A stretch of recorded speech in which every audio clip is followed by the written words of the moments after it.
Bonjour et bienvenue dans la nouvelle vidéo de SimCab sur le simulateur Giravion.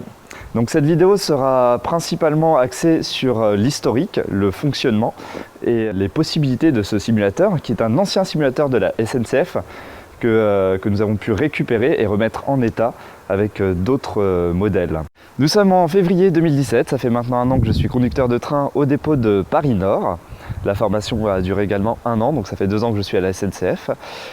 Aujourd'hui, mon travail dans les simulateurs se tourne plus vers les associations, notamment en ayant mis des Giravions à Maubeuge ou à Hasbrouck.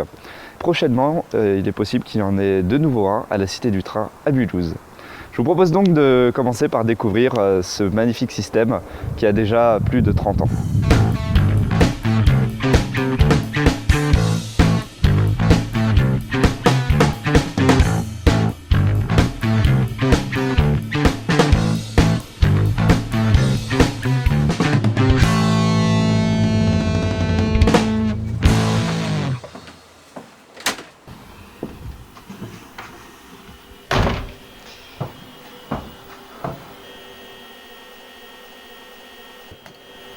Alors tout d'abord un petit peu d'histoire. Donc ce simulateur s'appelle Giravion tout simplement à cause de la société qui l'a fabriqué, qui s'appelait Giravion de Doran, qui a depuis été racheté par EADS et qui n'existe plus. Ce simulateur a été commandité en 1984 par la SNCF pour assurer plus de sécurité et de meilleure formation aux conducteurs de train. Et sa livraison a été prévue en 1990 et s'est échelonnée jusqu'en 1993. Il y a eu plusieurs modèles qui sont sortis, tout d'abord avec des pupitres de BB 26000 et ensuite avec, comme sur celui-ci, des pupitres de type 22200. Le système est très simple. Il est constitué d'une vidéo qui a été filmée à une vitesse fixe, soit 30 soit 45 km/h selon les portions, qui a ensuite été redécoupée.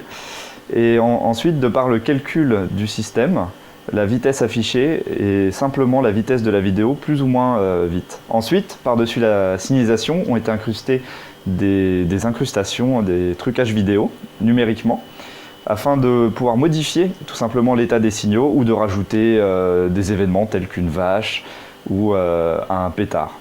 Donc que ce soit par bruitage synthétique ou par trucage visuel. Donc à cet effet, nous avons une collection de laserdiscs qui sont pour les plus jeunes en fait les ancêtres des CD-ROM. C'est des CD-ROM format vinyle. Donc ces laserdiscs peuvent contenir 54 000 images, soit environ 24 km. Et donc pour ça, ils ont eu l'idée d'en utiliser 2. Et de cette manière, ils ont pu faire des lignes beaucoup plus longues ou avec plusieurs portions filmées avec plusieurs événements différents. Par exemple, une 2 chevaux sur un passage à niveau.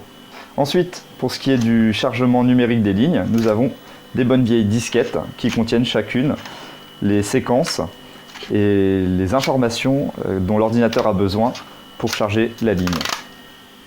À ce niveau d'ailleurs, nous sommes en train de fiabiliser le système en passant par un système avec une simple clé USB qui nous permettra une bien meilleure fiabilité dans le temps.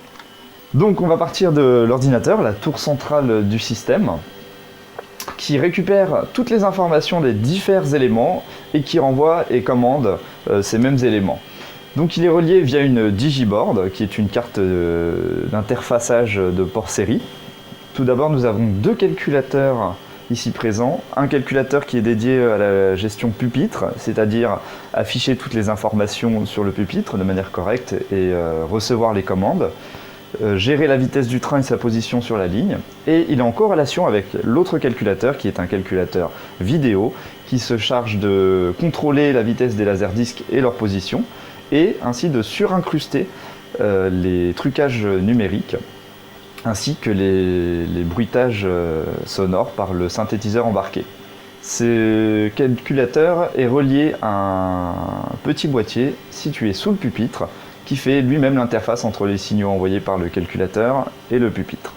Ces boîtiers sont eux-mêmes reliés à un boîtier qui a été rajouté ensuite, qui contrôle le système KVB, KVB qui veut dire dans le langage SNCF, contrôle de vitesse par balise, qui a été rajouté car n'existait pas en 1990.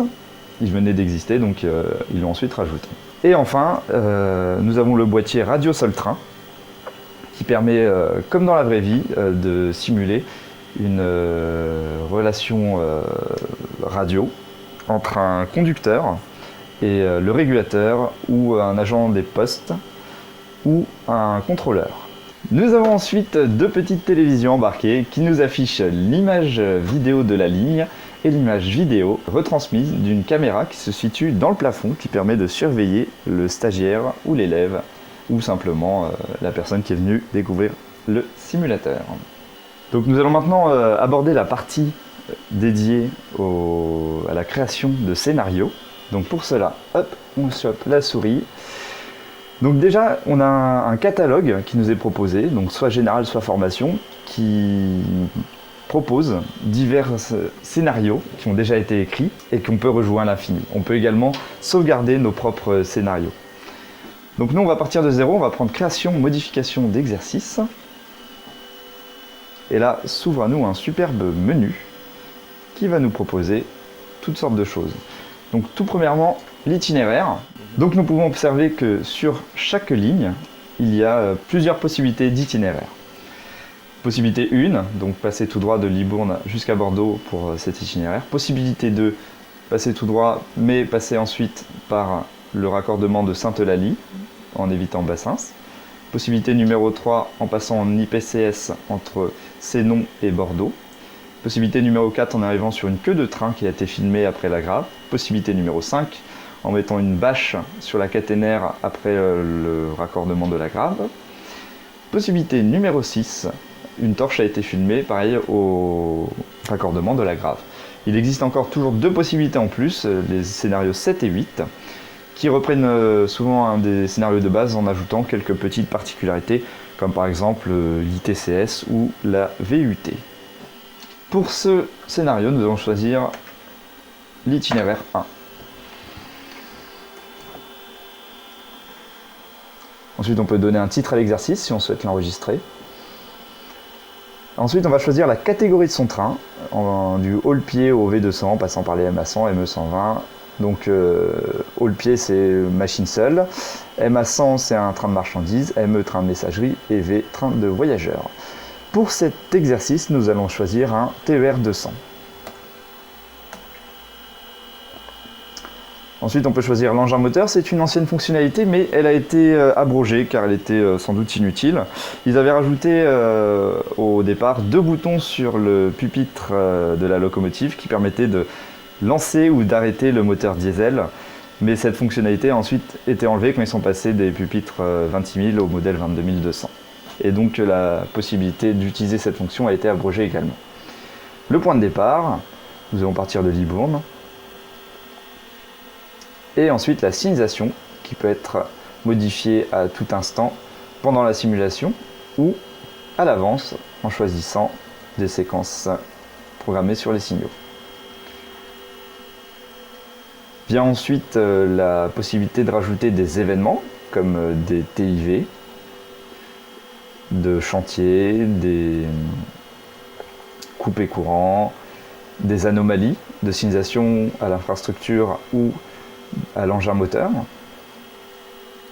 Donc anomalie à la répétition des signaux, anomalie du KVB, anomalie à la signalisation, anomalie détonation de pétard, anomalie obstacle, absence de tension ligne, fuite à la conduite générale. Toutes ces anomalies ont été conçues pour pouvoir former des conducteurs. Pour cette vidéo, nous n'en utiliserons aucune. Enfin, on finit par les zones KVB qui sont à délimiter soi-même, de la manière évidemment la plus réaliste possible. Il est à savoir que le simulateur est équipé de la toute première version de KVB, la version 1, qui est donc un petit peu différente des versions actuelles, qui est même totalement désuète. Mais bon, à la limite, c'est pas trop grave. Il est quand même fonctionnel. Ensuite, on clique sur fin de création et simuler.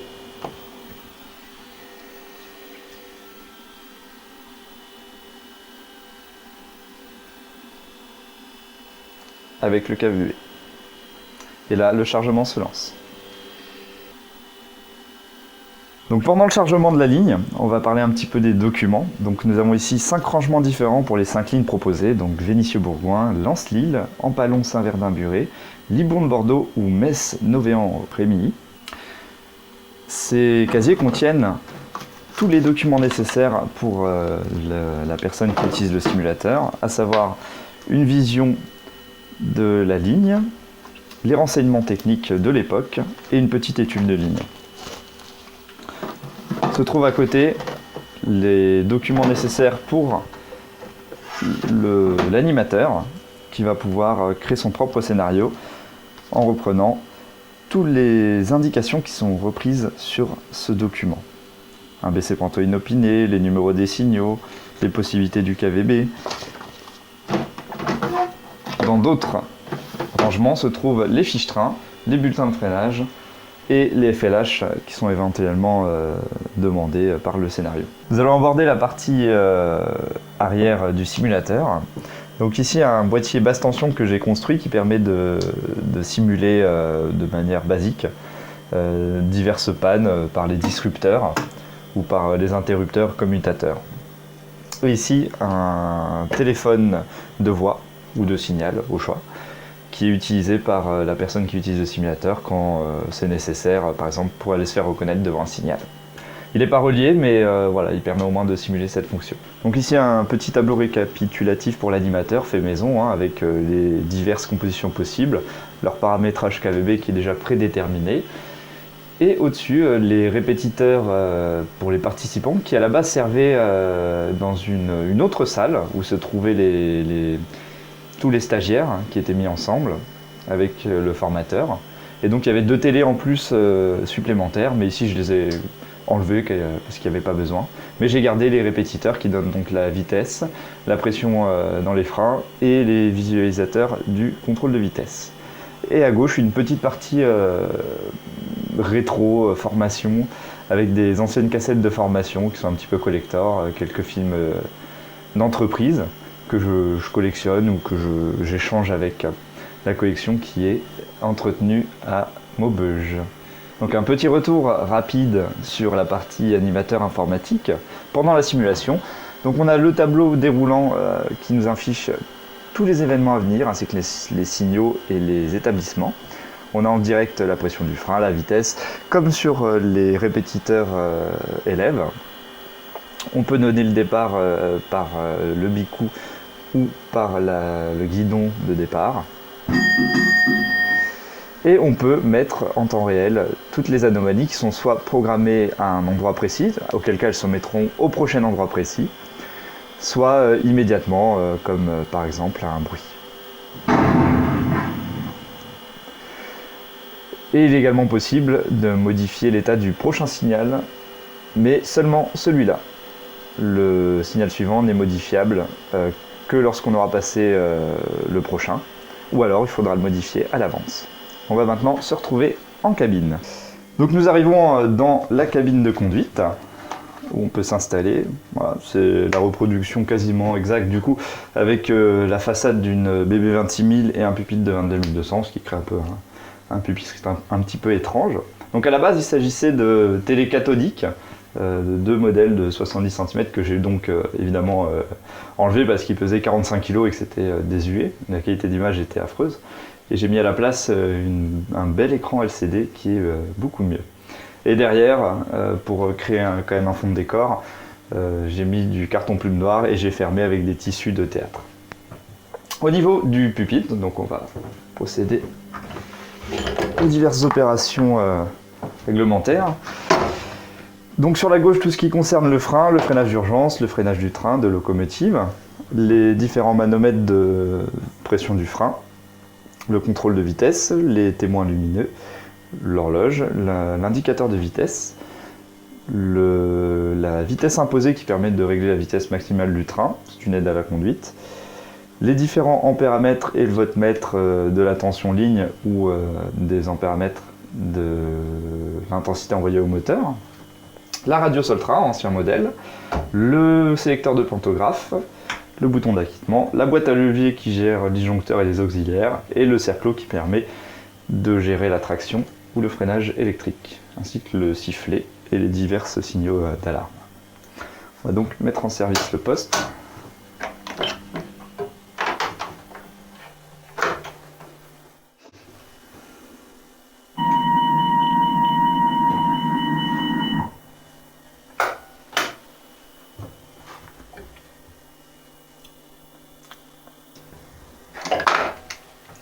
Donc, sélection du pantographe continu.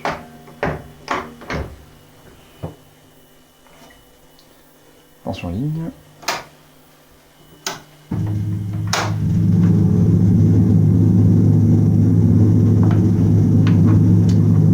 Mise en action du compresseur.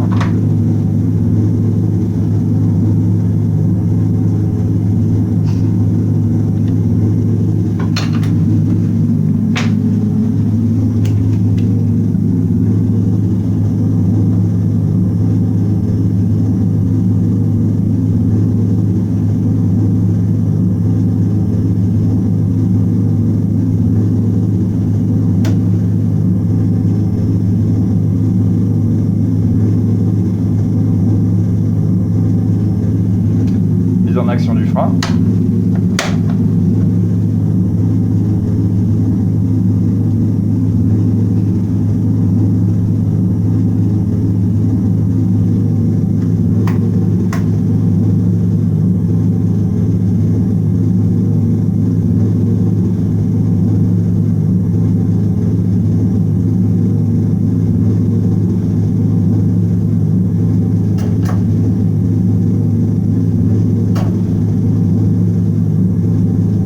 Essai des freins.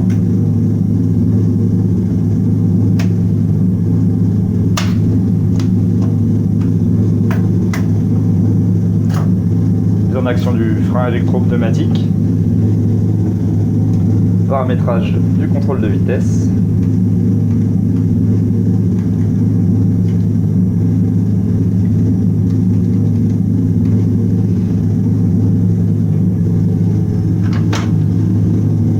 Essai de la veille automatique, aussi dit homme mort. Disjonction et chute de pression à la CG. Mise à l'atmosphère. Voilà.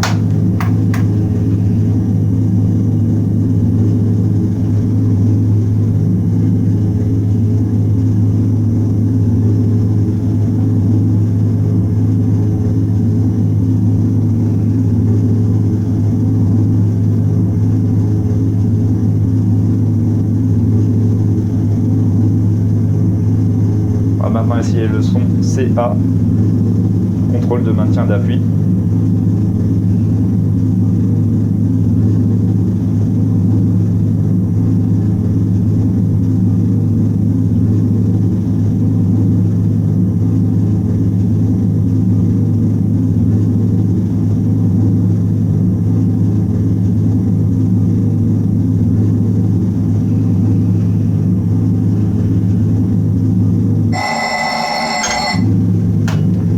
Essai du contrôle de vitesse par valise. Mise à l'atmosphère de la conduite générale et disjonction.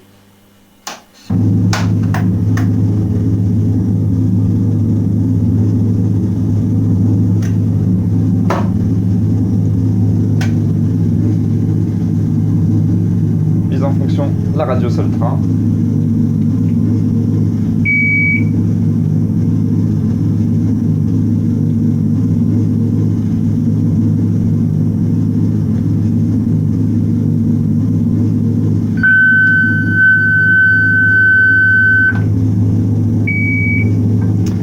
Validation du KLB. Hop. On met la petite horloge à l'heure.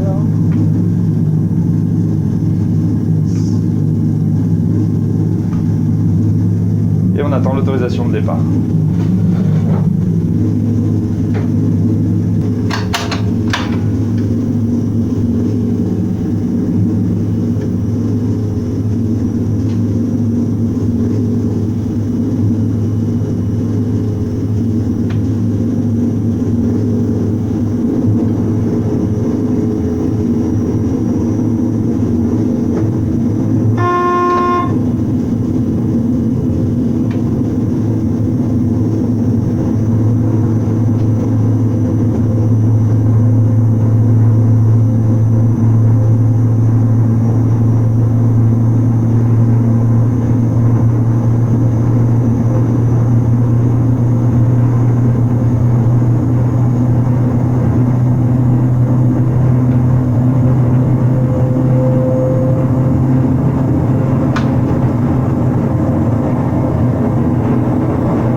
Et voilà, cette vidéo se termine, j'espère qu'elle vous aura plu.